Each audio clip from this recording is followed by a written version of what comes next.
Okay. So in the last video, I talked about my thoughts on Scooby-Doo Mystery Incorporated.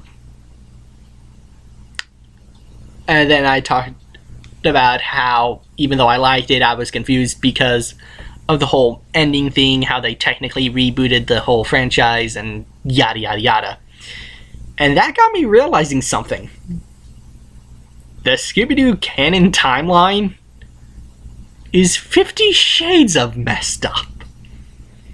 I mean, sure, you got the original show, like, from the late 60s to, like, the 70s, possibly even 80s, where Scooby-Doo and the gang are running around, like, solving mysteries. Some of the members went off to pursue their own careers and stuff like that.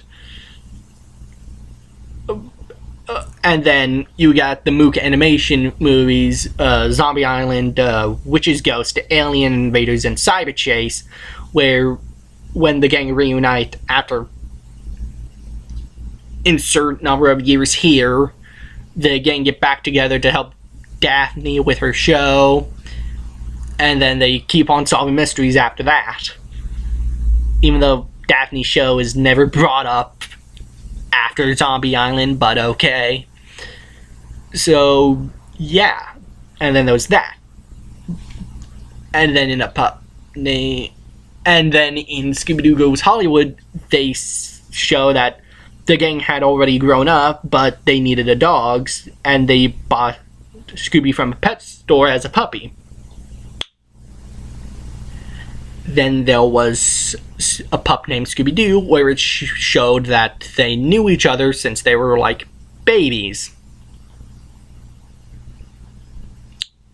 That's kind of messing with the continuity, but okay.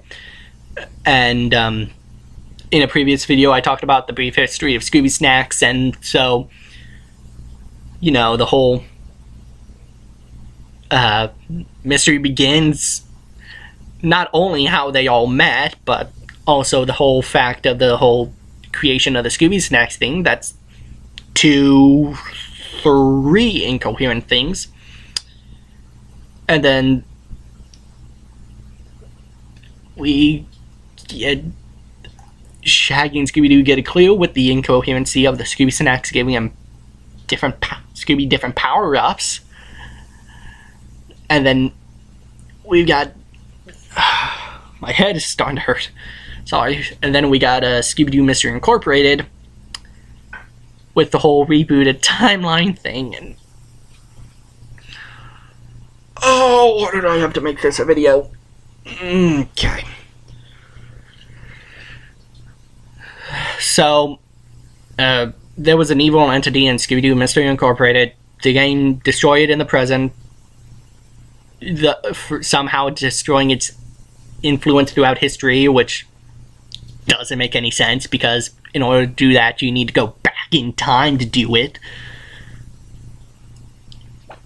I mean, if they have, like, Egyptian gods coming into the show, then why not time travel?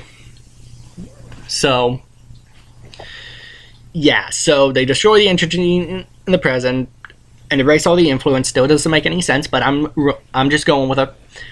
And since it was destroyed, all the people in the Halloween costumes running around from, like, the previous shows and movies, which are referenced in that whole building thing they take tourists to, since the corruption from that entity, that influence never happened, all of this was wiped from existence, and all the events that in the original shows and movies happened around the world, but in this show was only in the confines of this one town, somehow never happened. So completely factory reset the timeline.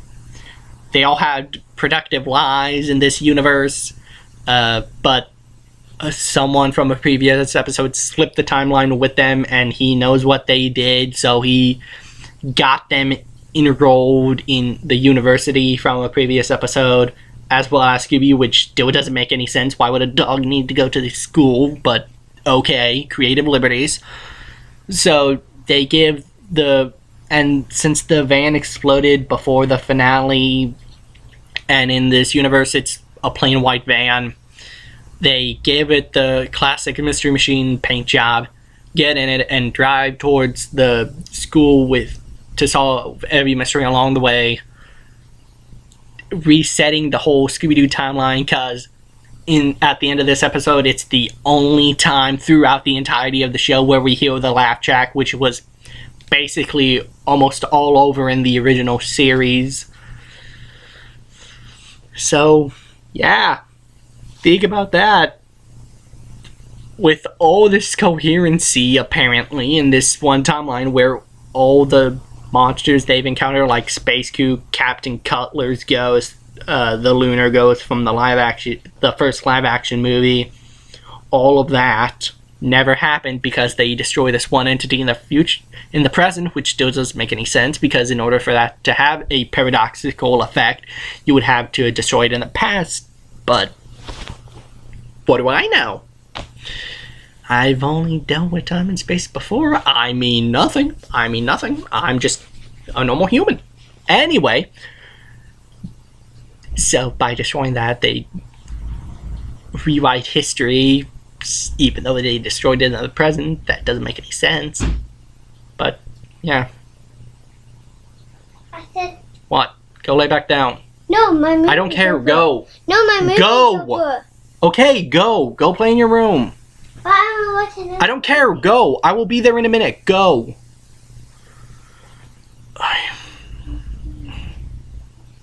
Sorry about that. That was my oldest nephew.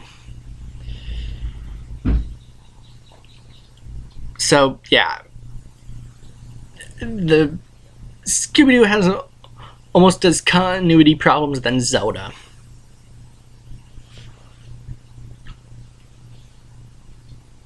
Scratch that. More continuity problems than Zelda. Well, I've got a headache now, and I gotta go turn on cartoons for my nephew. And I gotta take care of my headache. I never thought that Scooby-Doo would have anything to give me a headache. I'm Austin Parkson, need a shorter outro, yada yada yada. See y'all next time. Oh, Scooby-Doo.